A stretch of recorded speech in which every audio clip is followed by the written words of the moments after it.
Alrighty then, it is Sunday, March 21st. It's match day 29. Arsenal away to West Ham. This is the Richmond Gooners podcast. We are at Gus's Bar and Grill as always. I am Ryan here as usual with Tom. Hey now. And with Joey. We talking about practice, man. Not a game. We talking about what are we talking about, man? I mean, we're talking about practice. What we're actually going to be talking about is honestly a pretty damn interesting game. Did we practice anything? It seems like we didn't practice to get ready for the first half. Not a game. We practiced second half. We didn't practice first half. That's. I mean, we only practice second half scenarios when you're fucking down 3-0. Yeah, we practice what to do once you've already shat the bed. Yeah, but there you go. You know, the own goals helped. The own goals helped. It was a tale of two halves. We came out first half just looking like we could not be less interested, and running around just kind of. We didn't even have the ball much for we haven't made 5% possession the first 8 minutes, and just kind of let them do their thing, and it kind of bit us in the ass. And then we got it together in the second. But yeah, it's kind of a shame because defensively we were very, very sound, and to give up the goals that we did are not really the type of goals that we give up, especially that second one. I mean, Leno got beat. That was just... Well, that second one was just... between the fact that three of our guys, after Antonio takes what I think was a dive, go to complain about it, the ref goes over to talk to them about complaining about it, and behind the ref's back, the play is started, and it's over with three of our dudes taken out of it. I mean, the one side of it obviously is... If the ref is talking to a player, you shouldn't usually be, he doesn't allow the free kick to be taken. Now, on one hand... stop complaining and play the game, but also if the ref is coming over to talk to you, I don't understand why that was allowed to continue. If you walk away from the ref to try to play, you might get booked. Yeah. So it's just odd that play was allowed to continue. And to your point, Tom, yes, we have been so defensively sound all season, and to have just a comedy of errors in the back for those first couple of goals. The Benny Hill song was playing in my head. 3 points, especially in the second half. That one sequence. Just running around in our box trying to retain the ball. Yeah, I thought. Thank goodness for KT.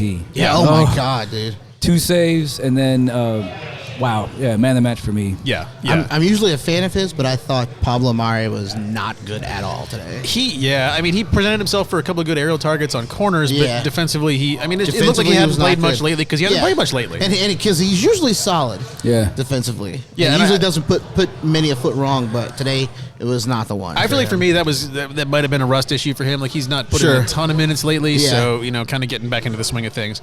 But talking about who started and who didn't, you look at the lineup, and my first thought was very strong lineup. In a year when league position might not matter so much, we were very much trying to win this game. Yeah. A couple things stuck out. Chambers getting the start. I think it's a matter of we need to see what we got in him, right? I guess so. It's kind of and rest for Bellerin, I guess. Well, to your point, we're not really playing for a whole lot. It's St. Totteringham's Day is about the only thing we're playing for in the league anymore. And let's see, will Chambers prove himself worthy of staying, or is he going to prove himself to assign a double-digit price tag on him? Today and his last performance for us, thought he was really good. Yeah. Thought he was really good. He got gassed towards the end.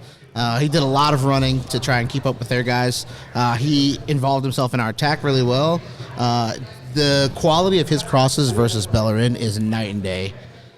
Chambers can really cross the ball, and Bellerin really cannot. Yeah, I think Bellerin is more of a... He presents more running the ball up the side once he gets it deep. He likes to go down the middle. He likes to come inside, and he's more of a passer than a crosser in that manner. I thought our strategy was really unusual today because Chambers was lumping it in from the right, a lot of crosses, and then also we just kept attacking that side. Yeah. And I thought between Odegaard, and we just have a lot of playmakers, and it was almost like Unai Emery ball where, all right, we're just going to have the fullbacks lump it in, and it seemed like every time we lumped it in, guys like Lacazette, he's not going to out-jump their center backs. Right. He put in a Herculean effort today. And Chambers was responsible for 2 goals from the crosses from the right. So, it's not that it can't happen. It's not the percentage play though. It's not, but again, we're not managers, and maybe he's seen something we haven't seen. Well, and Lacazette, and it works for the most part in the second half. He had a lot of great ideas today. He ran his butt off today. Absolutely. I'm not saying he shouldn't have been out there, but no, you're not wrong, Tom. The strategy, besides that, all of a sudden we started just sending it deep. Leno was just booting it. Out of nowhere, which is ironic because we're sitting here going, why do we never do that? Well, maybe what we saw today in the first half maybe explains why we weren't doing so much of that because it led to almost nothing. Starting Aubameyang on the right wing, I can't even remember the last time we've seen him on the right wing. That was a bizarre choice, but I'm sure Arteta looked at it and said, he'll have more successful chances Yeah. from this side versus this defender, but I'm Like he inclined didn't to just believe do it for no reason. Well, Right. sure. I'm inclined to say Alba has always been playing on the left. Put him on the left. That's I don't where he ca- should be. I don't Yeah. care. I don't care who their right back is. I don't care. That is his spot. That is his move. Yeah. Saka, on the other hand, Saka can play anywhere he wants. Yeah. Yeah, Saka can play about 5 positions. So Yeah. He looked a little shot for him today. I think he.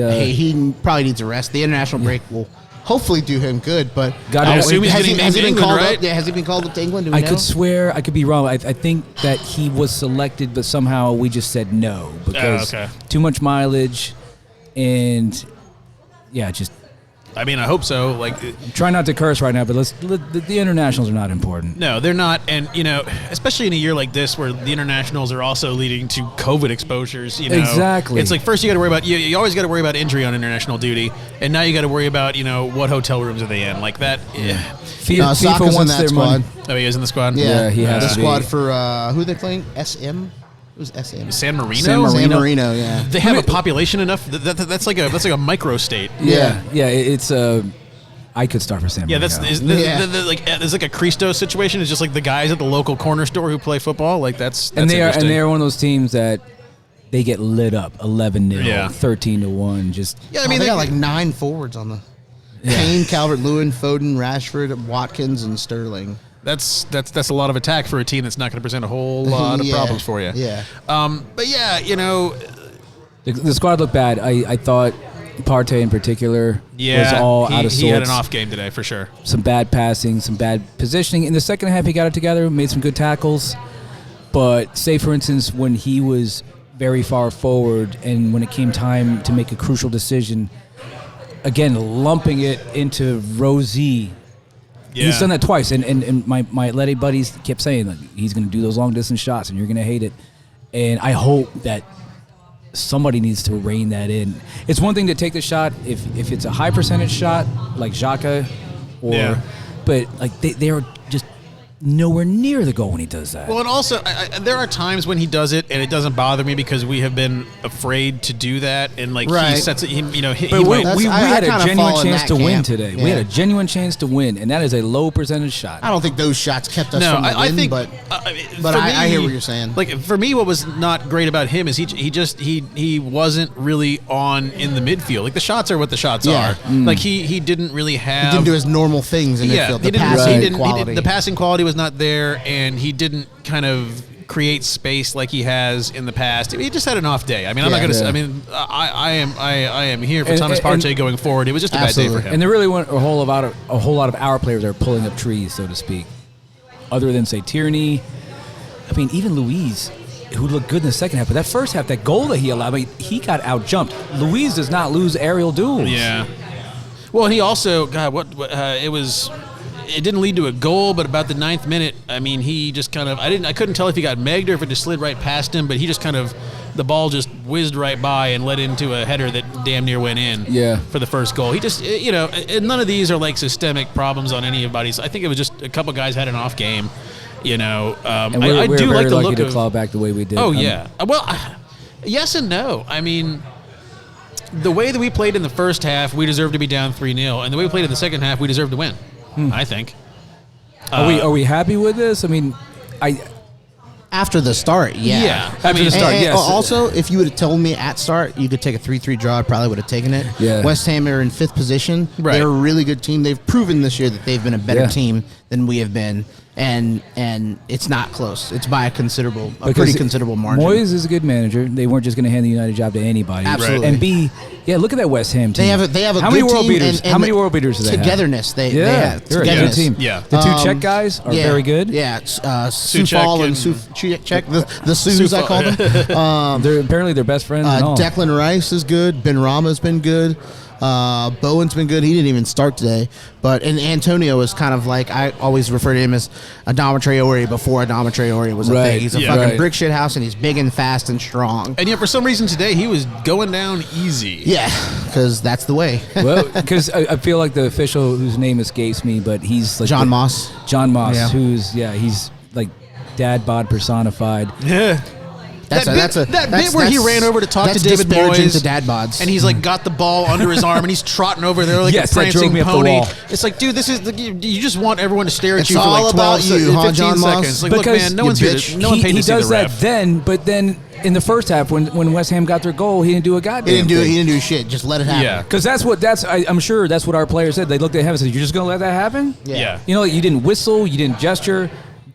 I've always been convinced. I mean, maybe he did whistle. I can't hear because we're in the pub, obviously. But it seems to me like there needs to be a stoppage in play and just the whole I ceremony. mean, he wasn't even looking at the action. He was Yeah. looking at our congregation of dudes that were complaining about Right. it. Like that, there's no way you can And possibly he was argue also, that was he was a also fairly taken talking kick. to us. Right. So Yes. that is a dead ball at that point. Yeah. If the Yes, referee, right. if the referee is engaged I mean, in I've conversation seen with a player. less. I've seen plays called back for moving balls. Yeah. Taking a free kick with a moving ball where everyone is paying attention and it's just complete garbage. Exactly, This is the exact exactly. opposite. The ball is sitting there, but also it's a dead ball because other stuff is happening that is Yeah. drawing the ref's attention. Like Yep. how could you possibly argue it's a fair take? Shameful.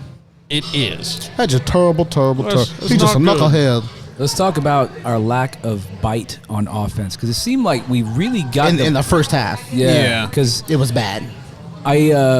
Some of the worst I've seen in Yeah. the last several years. It I would was. say. All right. My opinion. I felt like a game like today, the way we score goals is counterattacking and run on them. And this type of team, again using my Americanism, basketball, half court offense. If Yeah. we walk it up and we're trying to lump it in, they're center backs. That's bread and butter for them. They're Yeah. going to head it away. I feel like if we run it in, and Pepe showed that. I mean, that's when Pepe is his prime. When he runs at people with the ball, full sprint. None of those guys can keep up with him. Saka, same thing. I mean, Saka, man, he had a great. I think Lacazette put him through in the first half, like 5 to 10 minutes before, and he put it right at the keeper. But that little stretch of play, that's what I thought. Yes, more of that. Be aggressive. Be quick. Don't just walk it up because Right. they are going to shut it down. They're going to head it away. They're going to hoof it away. So apparently, and I'm looking on our Slack, and Will just said that Lacazette flat out said in his post-match interview that the team did not respect the game plan Arteta had for today. Uh-oh. And they tried to play differently at first. That's interesting. So- I wonder what aspect that is. Is that the deep clearances from the keeper, or is that I would say not going hard at him and running like you're saying? that's my opinion. But apparently, we switched to the game plan that Arteta had all along. That's when we began playing a lot better. Oh, okay. So I mean, that makes sense. okay. At halftime, he's like, "What the hell are you guys doing Yeah. out there? This is not what I want you to do." Yeah. And you do it, and Okay. hey, guess Okay. what? Yeah. Oh, for those of you who didn't hear that, the motorcycle gang is now running Broad Street. Sunday afternoon flex. Yes. Well, that's really interesting. Because we did that in the first part of the year. A lot of the games, Villa being one of them, is KT, Bellerin, just the expression is put it in the mixer. Just this long, aimless, Yeah. and hope one of the guys heads it in, which is, it's a good plan if you've got Olivier Giroud or Marouane Chamakh. Right. But for this ball club, no, you have to run. Marouane Chamakh. Yeah, he used to Okay, score some then. headers, man. Okay, bud. And I will, man. He was a good player until they brought Van Persie back. When Van Persie came back, and then Chamach's is whatchamacallit, his confidence never recovered, and his hair didn't I don't know that I either. would say good. He did a job there. Well, I mean, I'm I biased. always call him the cockatoo because that's what his hairstyle reminded me of. yeah, It was like it like a looked- baby cockatoo. I used to call it placental fluid. He looked like he had placental fluid. Yeah, He like looked he was like he had just been freshly birthed. yes, that's what it looked like. He went to is the barber and tragic. said, "Give me the Oh, placental no. fluid." Yeah. That is tragic. That Hey, is give me the truly tragic. leftover placenta. Okay, here you We go. have the title just for the slap it on podcast. top of there. Today, placental fluid. Yeah, yep. There you go. That actually probably is the title of the podcast. Yeah. So yeah, no, I mean that's really interesting. I mean, it explains a lot if it is true. I mean, And yes, Laka scored a header today of a tasty cross. I yeah. want to say Yeah. Pepe hit that right-footed. Mm-hmm. I mean, whipped it in about as hard as you can hit a cross and then boom, right off the. Yeah. I mean, at that point, I was convinced we were going to win. yeah, Get in, Yeah. grab the Same. ball from the back of the net, run to the center spot. Let's keep the Get momentum one more. going. Yeah, And, and we had our chances when he brought in ESR. I mean, that ESR Tierney combo Yeah. is really going to be something. ESR also saved us from getting yeah. a He fourth, from hustled conceding back a fourth. hard on that. To put in a Yes. challenge on Declan Rice Yeah. when he would just Declan Rice dribble past everybody. Everybody. You're Yeah. right. Yeah, because there were like three people back there. I remember looking, going like, okay, we got Louise. Please don't red card anybody. Yeah, You know? yeah. Like who's gonna flail wildly at this? Yeah. And give them either a free kick or a penalty. Yeah. Just, It was either going to be that or someone was going to play N'Golo Kante like last year when Martinelli, and he's going to be laying down going like, thank I God that was didn't so happen. happy to see Martinelli come in because this was a type of game that he can flourish. It was 10, 15 minutes too late for me, but We scored as soon as he came on. yeah, exactly. And you go like, God, how do you not see what he brings and give him more Yeah, Right. minutes? He's a danger man. Absolutely. You know, especially if you're going to say that one of the reasons he's not been out there is that Willian's been playing better on a day when Willian's not fit, which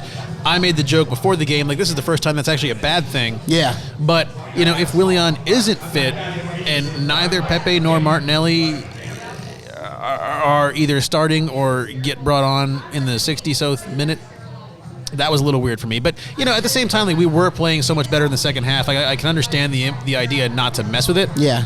But, you know, guys were like Laka, for all the work that he put in, he was gassed. Chambers Absolutely was gassed, You know, He worked his looked socks slow. off. Yeah, Alba looked kind of slow all game, so when he came off, it didn't bother me that much. Yeah. But like, there was opportunity to say, look, we need some fresh legs on here in the 65th minute, and we waited until the 74th, and we bring on ESR and Pepe, and like those were both good moves. But I feel like, man, you get them on in the 60-something, and Yeah. you've got a little more time to develop That's a some great point. chemistry and Martinelli get stuff essentially had going. 10 minutes. Yeah, That's a because great Martinelli point. didn't come on until the 81st. If he had 25 minutes, Yeah. 25 minutes, he could have made a real difference, I think. Yeah, I mean, because like you said, we scored as soon as he came on. Yeah. And like that's not coincidental to me. And it's just, I hope that seeing that happen is not just like, oh, well, it was fresh legs. No, this guy is special. He needs to be out there more. Yeah. You know, I frankly don't care how well the squad has been playing and earning. Like, I understand the concept of it's hard to justify dropping somebody who's playing well. But look at this kid. And I Yeah. thought it was unusual that he took Xhaka out because Xhaka is a 90-minute dude. Yeah. No, I thought that was good because what he did was, so we play a trio in midfield, and usually we play two deep guys and 110. He took Xhaka off, moved Party to the singular deep guy, and had ESR and Odegaard playing as double 10s. It's a very attacking-minded substitution. And I thought that was the right move for where we were in the game. And you're right. And part of that is Partey wasn't. Thank you. Partey was not adding much going forward, but defensively he was doing all right. Yeah.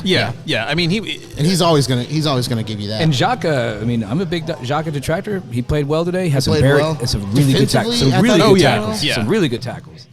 Yeah, I mean the 43rd minute, he gets a tackle to stop the movement, and then he falls down, and he's still getting on the the ball on the ground. ground, yeah. Is Yeah. still maintaining control of the ball and getting it to, I forget who came up to pick it up from him, but he was doggedly determined today Yeah. to do his job in the midfield. I Yep. think, and I think you're right, Joe. I think it was a sense of like, look, we're going for it. We need all the forward motion we can. Exactly. Let's just, the midfield. Like at that point, the defense had kind of sorted itself out more or Yeah. less. The clown car situation had Yeah. subsided.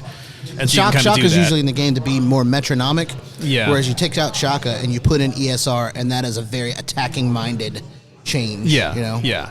And, at the time, to your point, Tom, like it felt like we were starting to gain the upper hand. Yeah, and it was definitely the right move. He on the left side, it was kind of crazy because he is a number 10. That's where he wants to play, but we put him on the left. And even his predecessor, Mesut Ozil, would also play on the left a lot of times under Wenger. And quality is going to be represented no matter where you put him. Kind of like Bukayo Saka. I mean, you can put Bukayo Saka Yeah. anywhere. He's going to be good. ESR is that level dude. He will be, if you put him on the left wing, the right wing, I feel like that LeBron meme, with it's like, I don't care, us and five. And it's like, no matter where ESR is, he's going to have quality. He will get the ball to someone. And he'll work hard. Yeah.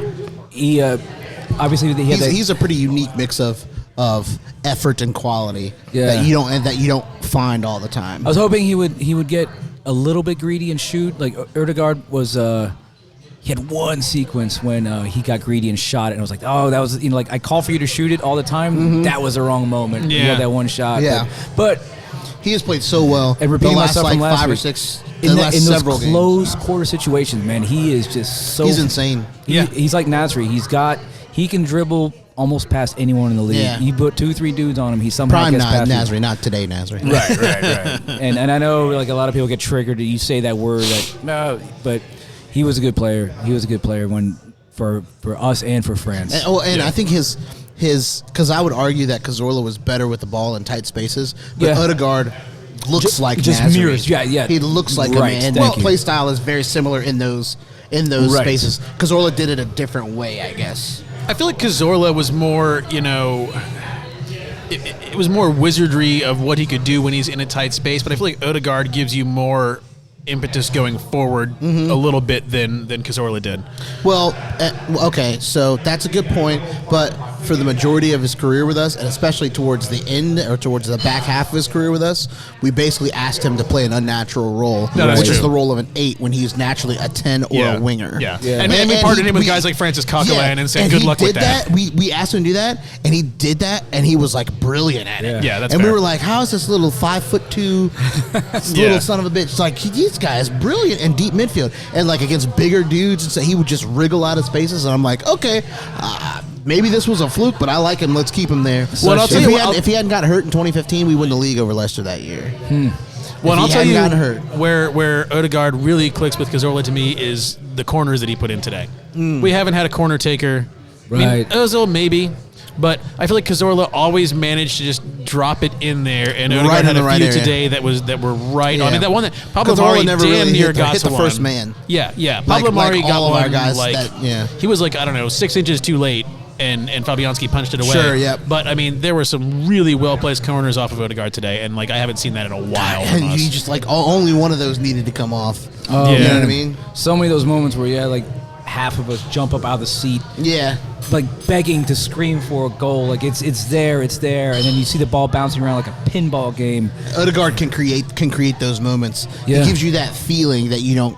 Not every player gives you that feeling. I didn't know what to expect when they've got the ball around the other team's area.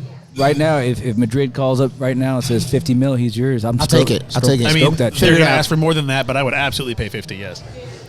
Figure it out. Yeah, and the thing is, they're going to want 70, and we're going to want to give them 50, and then there's going to be an issue. Can we afford 60? Is basically for 70. For 70, give us him and Ceballos. You know where we can dig up some money. Ooh. Let's talk about Guendouzi for a moment. Talking about transfers, apparently he is now out of favor at his loan club. Which is weird because he just got named Hertha Berlin, right? Yeah, and he got named France under-23 captain. Yeah, it's apparently, I with him, I wanted to just kind of think that, Arteta was just being disciplinarian and kind of overreacting, but it seems like he's just a bit of a bitch. Well, every club he goes to, there are issues. He had issues at PSG. He had issues at, I forget what other French club he played for. And it just, no matter where you go, there you are. Yeah. And he went to Hertha Berlin and then just, I don't care. If he could go to Italy, he could go to a lot of clubs. I just feel like the complaints are going to be there, and you hope that he just straightens himself out and acts right. And also, look, if you're a good player, if you have a shitty attitude but you have goals and assists and play well, it's acceptable. Yeah. But he's not that good. No, he's not yet. He's so good. His potential is there, but he's not yet that good. No. And that's what I'm hoping is someone sees his potential and goes, you know what, we can figure him out, and writes us a check. And you know what, I don't care what that, like, if we get 17 for him, give us a Wobie money, that would be a win for us. I'll always be grateful. Ibrahimovic is an asshole. Yeah, you don't give a shit because he's Ibrahimovic. But he scores goals. And he's going to produce every single place any league in the world. Yeah. Because I never believed it. When you look at his numbers when he played for Man United last time, he was scoring like... He was their highest goal scorer that year. More than half the games he scores goals. Yeah. So you can and like I don't know that I mean obviously Arteta's going to bring him in, isn't he? Zlatan. We need a head ball guy, and I know he's 48, but I'm telling you, I think he could do a job for us. We tried to get him last time, and the whole thing was that Zlatan doesn't do trials. Yeah, well, that's what he said. But my point being, and the thing is, he can get away with that. Well, that's sure the point, he can. even at his age now. Yeah, but I mean, Guendouzi cannot, because he's a black belt, man. He'll fuck you up. But if there's any money in Guendouzi to be sold to anybody, you get that right now. Yeah. Like his value is not going to go up, and I don't see him playing for us. Like whatever someone's going to offer, we take that.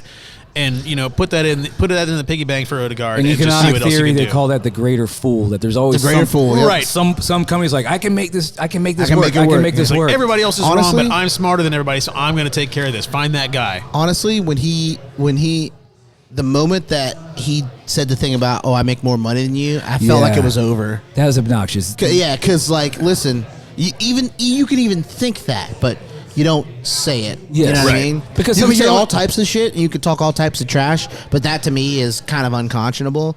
And at that point, I was like, I don't know if I see him playing for the club anymore, because we're just not. Yeah, we have a big club, we have a lot of fans, we charge high ticket prices, and thus our players make a good A lot money. of good that ticket prices does you right now. Yeah, exactly. But thus our players make good money. But Speaking like, of players in German, did you guys see that Kolasinac is playing holding mid for Schalke now? And the manager said something along the lines of like, "Well, he's competitive," and also he's basically saying that he doesn't have any pace going up and down the wings, so he just park his big ass in the middle of the park. Just be like, oh well, he'll take up space. It's fine. And let- he'll take up space, and like the people that try to get beside him, he's And kick stronger the than fuck- everybody. yeah.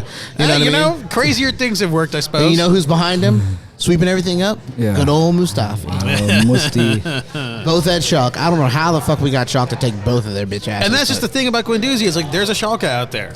There's somebody in France, maybe, I would as say the bad as French league. Kolasinac was for us the last 2 years, the fact that somebody took him. Now, granted, it was the club that we got him from Right. on a Yeah. free. Didn't they pay money for him? They let him go on a free. Well, he was out of contract. Yeah. Didn't they pay money for him, like a few million for him? I thought Or we is he released on him from his loan? contract. Did we release him? I think, we I did. think, I think he was part of Yes, like we that massive definitely slew of released releasings. Mustafi, right? I feel like Cola was also released around because that entire window was releasing dudes from their contracts. Yeah, That's what we yeah. did. But regardless, I shouldn't say regardless. I mean, we need to get money for Guendouzi if we're going to try to get rid of him because obviously he's not. I mean, like. And He's a- now, he's a he's out of prospect. favor at Yeah. Hertha Berlin, so they're probably not going to buy him. No, they're not going But to buy there's him. a Schalke out there. Yeah, there's a Schalke out there who wants somebody who might be somebody someday. Probably a so we got to French find team. him. Yeah, and so like you look at him and you figure that we're going to move on from Nice. My money's on Nice. Yeah, but we're going to move on Or from at least Saint-Étienne. one or two of our center backs or wing backs. Speaking of we center just have backs- too many. So After today's performance, and we should probably bring this up every week until we have definitive answer. Does Luis get another year? Yes, I've been saying yes the whole time. Yeah, I don't Yeah. think we've ever wavered from the yes at this point. Because when he got out jumped for that header today, I was like, man, the one thing I want you to do is out jump people for headers, and you And allow that. I mean, that happens. Like a dude just gets some spring in his step. Like I got Yeah. no lift, but I've gotten up every Also, once he in a while. won his last 25 headers. Like, he's bound to not win one. Well, and you know? he's not made the David Luiz moment. I In mean, a while now. today he let that one ball go by. It didn't end up in being anything, but he did. But there hasn't been that like really, the David Luiz really era leading to goal. Right. I actually get excited. I call him Luisenbauer. He did it twice in the second half. He gets up, he dribbles the ball forward, and he's looking, he's doing the gestures. Luisenbauer, yeah. And he gets up there, and I'm like, go ahead, man, because he actually does have a great. It's somewhat view. suicidal, which is why I call him David Thelman Luiz. It's like you drive barreling in a car towards the edge of a cliff, but sure, yeah. Well, we and have, it was we have that a contender moment. for title of the podcast. What was it? It was the 88th minute. Like he got the ball by himself, and no one was on him. And he's like, "All right, well, I guess we're doing this." And Now he that- yeah, ran exactly. halfway up the pitch. Now and again, I actually Exactly. that's why I call him Luisenbauer. Like I sometimes am convinced that he's going to dribble the ball out of the back, beat 3 or 4 people at midfield, And blast one. or actually just get like a almost like Maradona against England '86, like a really sick Yeah. Coast beat to the coast, entire, yeah. and then you go. And then like all obnoxiously stand like, I told y'all he was good. I told you. Well, pivoting from that, someone who If actually he does that, I'm going on record. I'm buying a round of Jameson. Yeah, I was there like, you yeah, go. if he scores, I'll take my dick out. I'll buy a round of Jameson shot. Yeah, there you go. I'll go for that instead of the take your dick out. You'll why go not? for what I give you this dick. Why not both? Let's see. Put your dick in the Jameson. I suppose Yeah, that's the yeah, thing you can exactly. do. If it's gonna be that type of party, I'm gonna put my dick in the mashed potatoes. My getting fired from the Dairy Queen is not a bellwether of recession. It is, however, a bellwether if I stuck my wang in the butterscotch. yeah. Hashtag Which is dicks okay, out 'cause for no one Luis eats the solo butterscotch. goal. Butterscotch Yeah. is trash. So Yeah, that's fair. Butterscotch is the worst. You get if chocolate. there was You one get you dipped could in stick chocolate. your wang in and get away with it, it's the butterscotch. Yeah, because who's actually eating that? Nobody. Remember going to like friends' houses back in the '80s, and their mom would have butterscotch ice cream. I'm like, God damn, I want some That's ice worse cream. than no ice cream. Yeah, it was like I would rather I'd rather not have broccoli flavored ice cream than fucking butterscotch or ice cream. Heath Get bar. the fuck out of here. Like, is there a whiter thing out there than Heath bar? That shit is whiter than a fucking Jason Aldean concert. Oh man. Well, That's good speaking shit. of extremely white and also good at dribbling his way up the side, Kieran Tierney. The thing I noticed about him today, and I guess I've been noticing it for a while. Best but left back in the league. Don't even at me. He is always ready to go forward. Yes. He is never at RVA hesitating. Gooner, for those of you that don't that disagree with him, at RVA Gooner on Twitter. But no, I mean there is no hesitation to attack ever with him.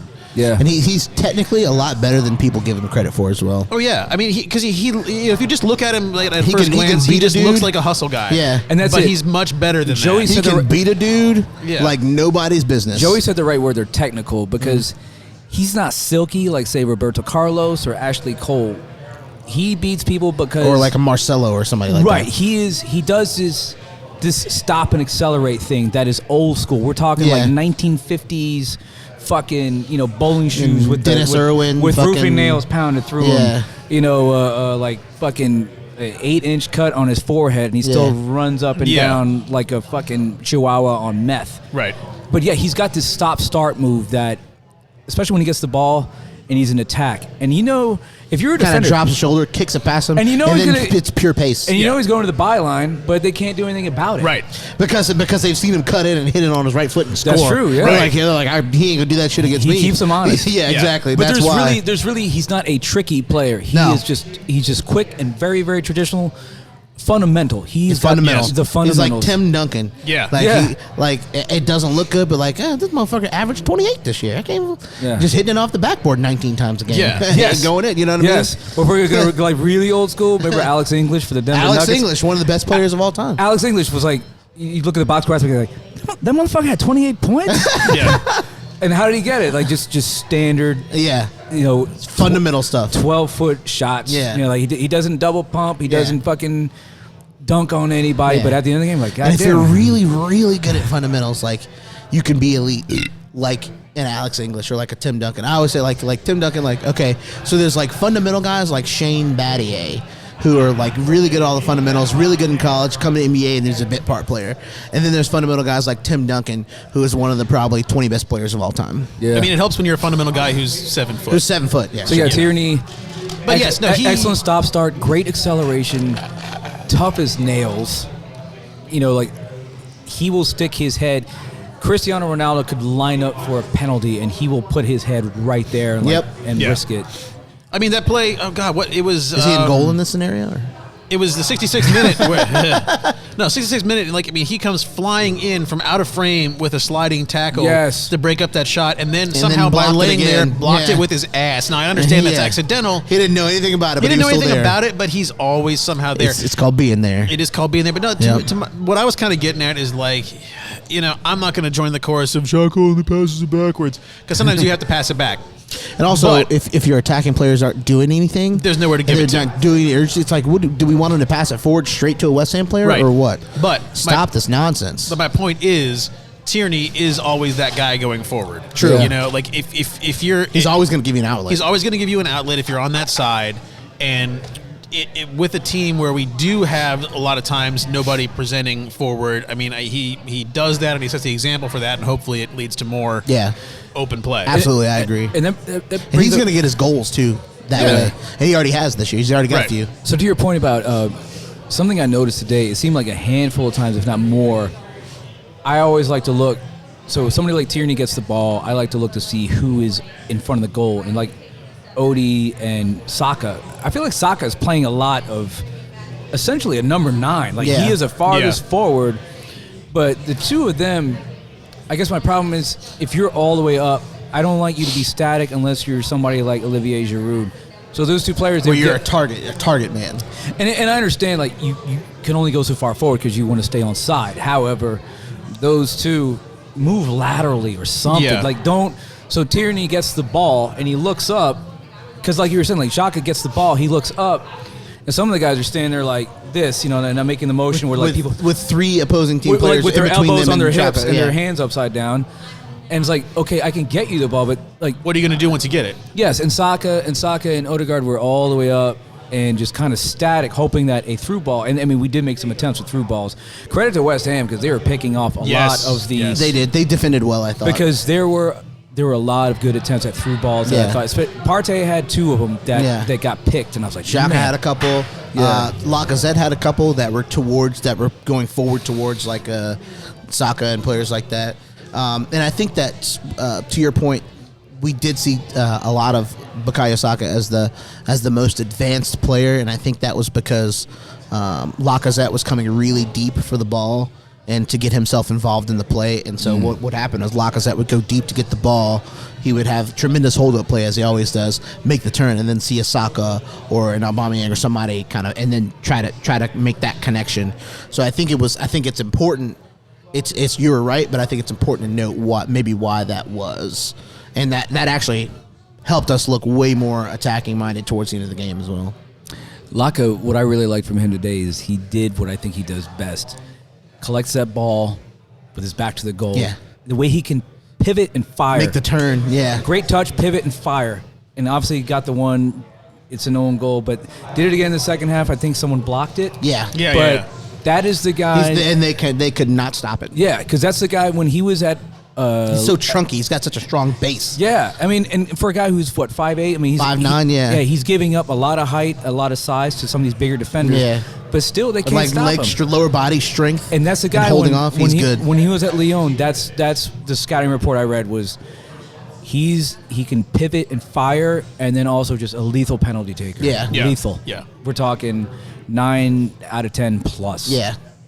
And he had that crazy, I don't know if anybody, I'm sure Orbinho has a stat. He had that stat of, out of all the players in Europe who put a shot on, he had the highest percentage of shots that are always on target. Like, percentage of shots that are on. Yeah. As the opposite of Partey, who fucking couldn't hit the broad's head of a barn. Yeah. You know? So it's like percentage of shots on goal, but also percentage of goals scored when it comes to shots taking, because he's often reluctant to shoot unless he's very confident he's going to score. Yeah. He doesn't take a whole lot of speculative things.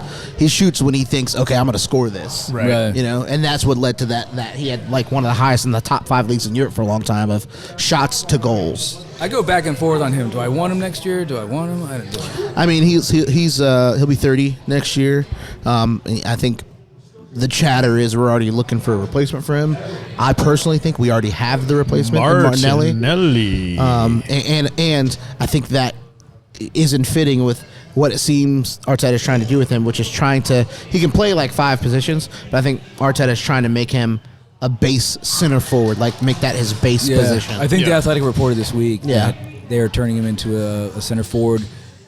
What my guess is, what my dream for him is, Martinelli has said his hero is this guy right here. Ronaldo, yeah. I mean, he looks like Ronaldo light sometimes. Yeah. And Ronaldo, much like Messi, people argue all day long. Is he a striker? Is he...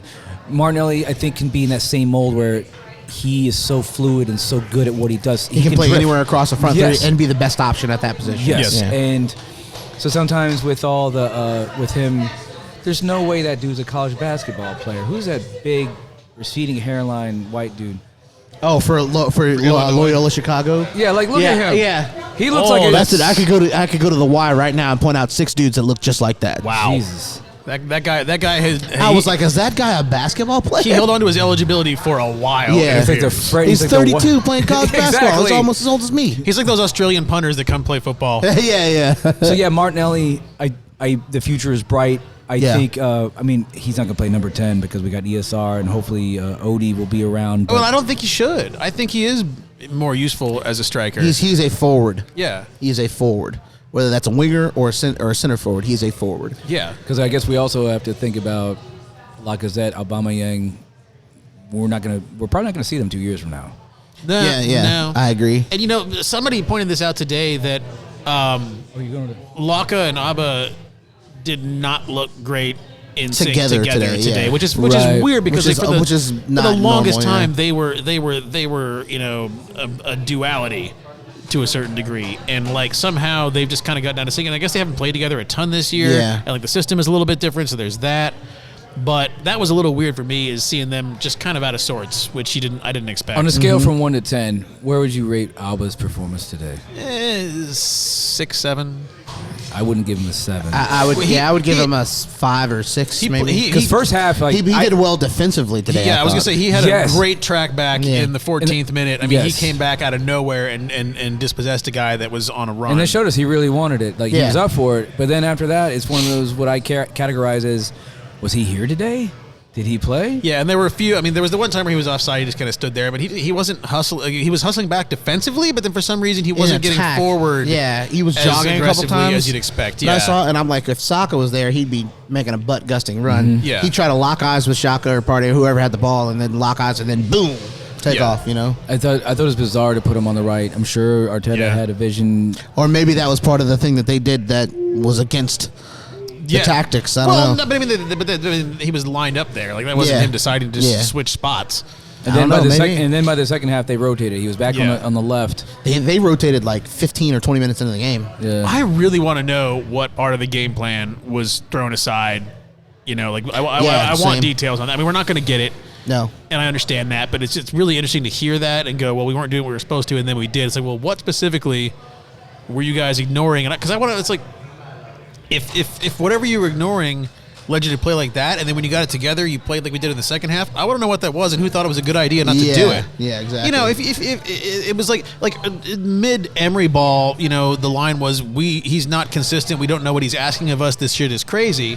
Right. Then you understand. But if Arteta's got a very clear plan and it clearly worked in the second half, I want to know why there was a borderline mutiny to just say nah.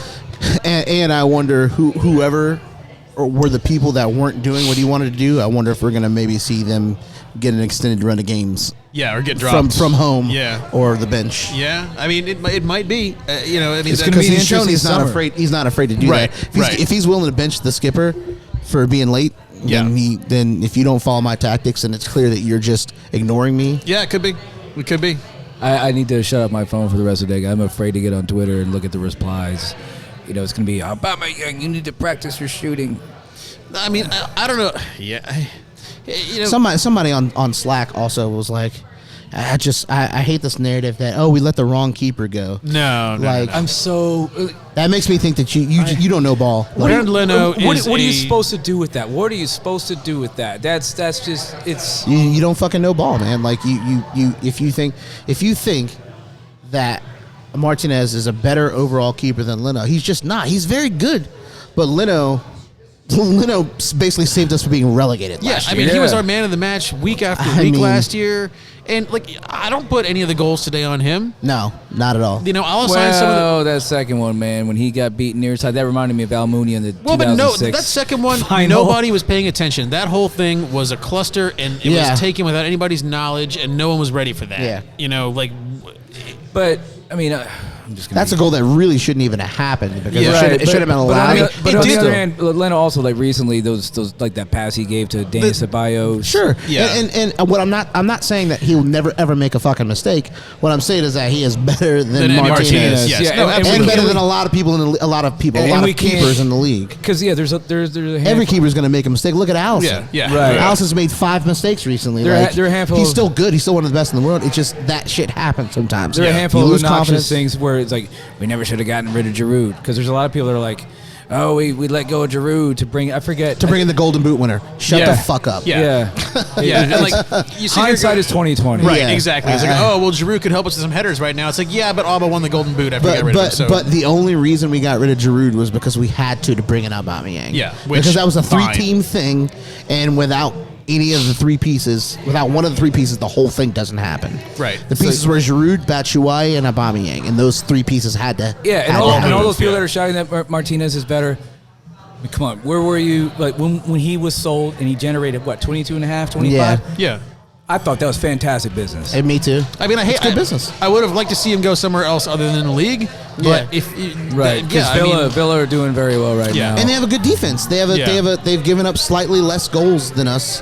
But the thing is, I think that the goals that we've given up, very few of them are Leno's fault. Yeah, I mean the pass to Xhaka that led to that insanity a couple games ago. Leno. I put that on Leno. Yep. I put it on Leno. I put it on both of them, but Leno was at fault for that to some degree. But show me a keeper that hasn't made a mistake this year. Yeah, and Ederson, Allison, De Gea, all this. De Gea's just about to be fucking sold because Dean Henderson is coming in and has done well when he's played for them. So he's come back in from loan. No, Leno.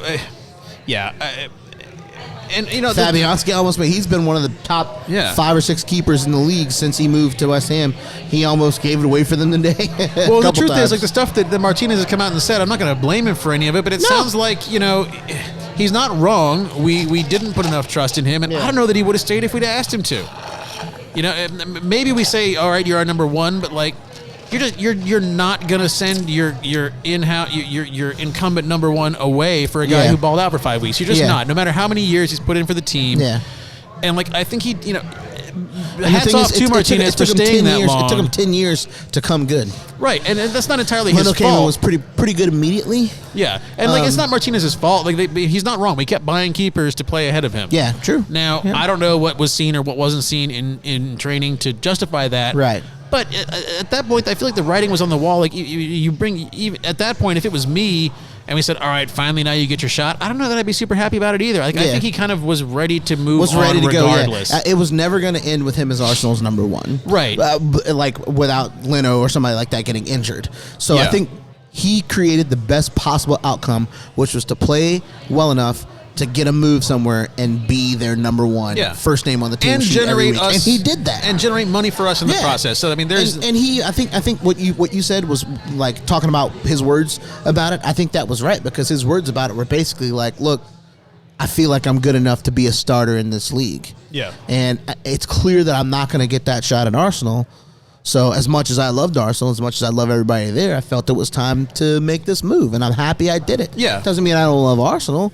And I think he was a good servant to the club for a long time. Oh, yeah. But it's like, I think even he understood that it was never going to end up with him. The outcome was never going to be him being Arsenal's, undivided number one. Like, you know what I mean? Because if that was going to happen, it would have happened. That's not the 5 right years word, ahead. undivided, but yeah. Undisputed. Undisputed, yeah, there you go. Yeah, if that was going to happen, it would have happened Undivided, already. he's going to be in one piece, and he's going to be Arsenal. We're cutting him in half. We're going to put him on one side, Lynn on the other. It's going to be great. There you go, yeah. But... yeah, and who would have thought that Villa was going to be this good? Yeah, I mean they've fallen back a little bit, but I mean with those games in hand, they could end up top 6-7. The Grealish injury, right? Yeah. So, but they still have 2 games in hand on a lot of teams. Yeah, but some of these other players, that guy Target is the worst player on that team. Everybody else. I forget the guy, Tyrone Mings. Excellent. Yeah.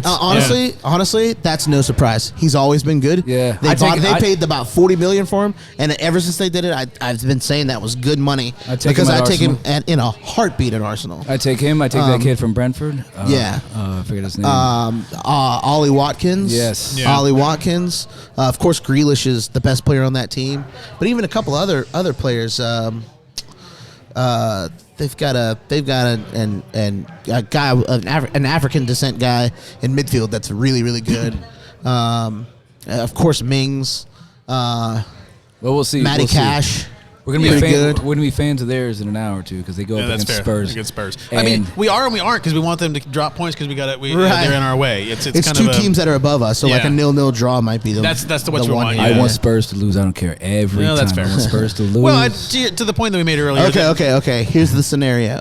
So what do you do? We're at the top of the league. We're at the top of the league, right? Let's say Man City is second in the league and they're 2 points behind us, and Man City are playing Spurs in the last game of the season and we've already played. You still want Spurs to lose? Oh, I choose. If I speak, you're going to choose Spurs losing over us winning the title.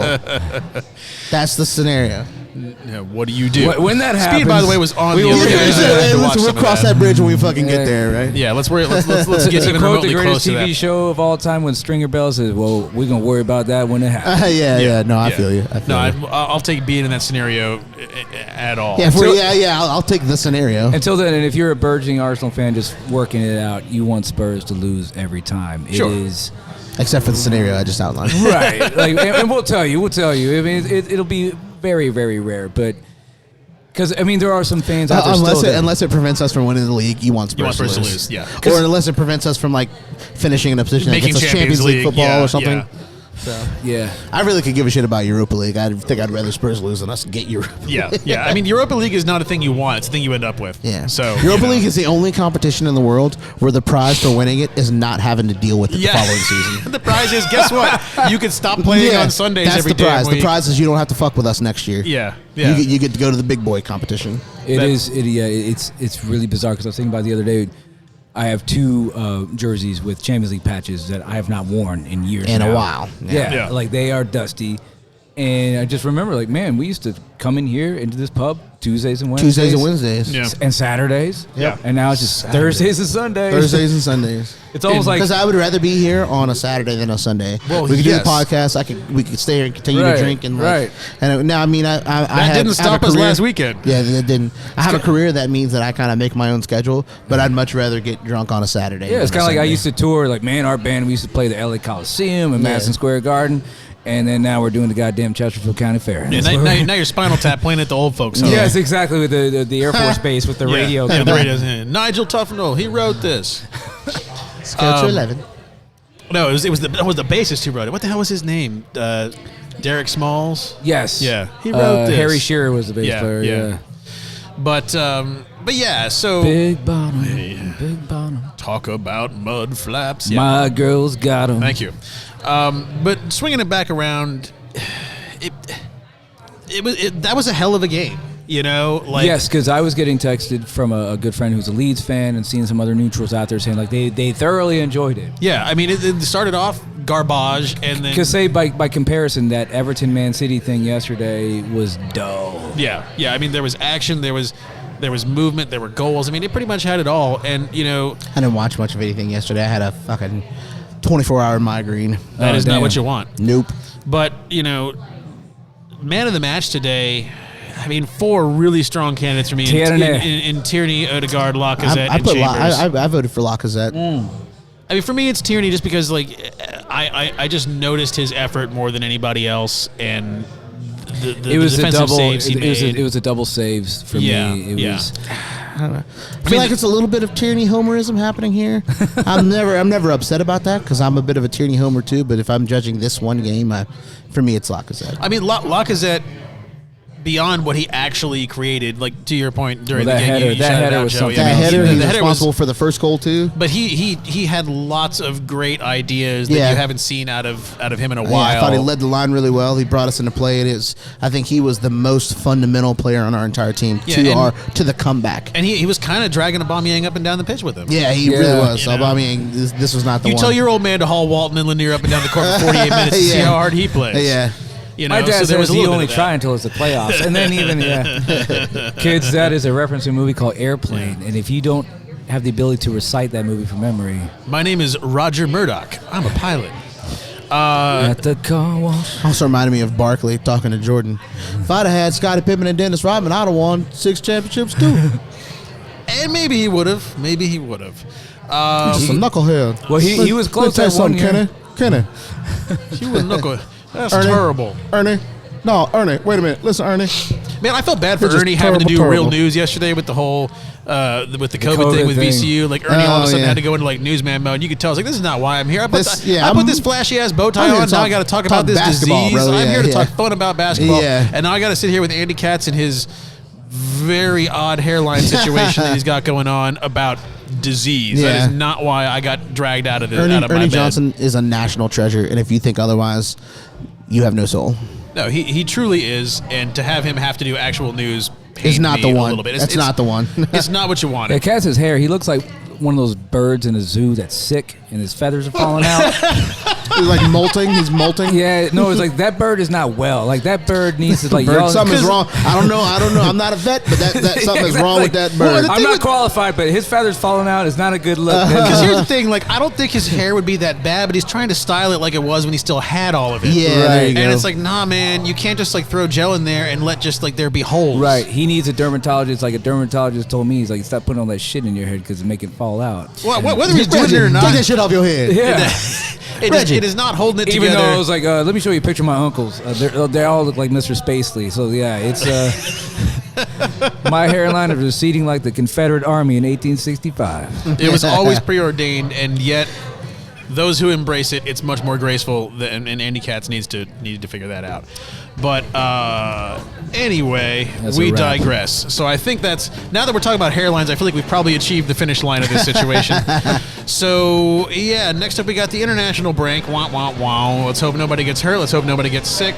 And Arsenal are back in action, home to Liverpool on the 4th. And you talk about the league not mattering, but a win there does pull us within 1 point of them.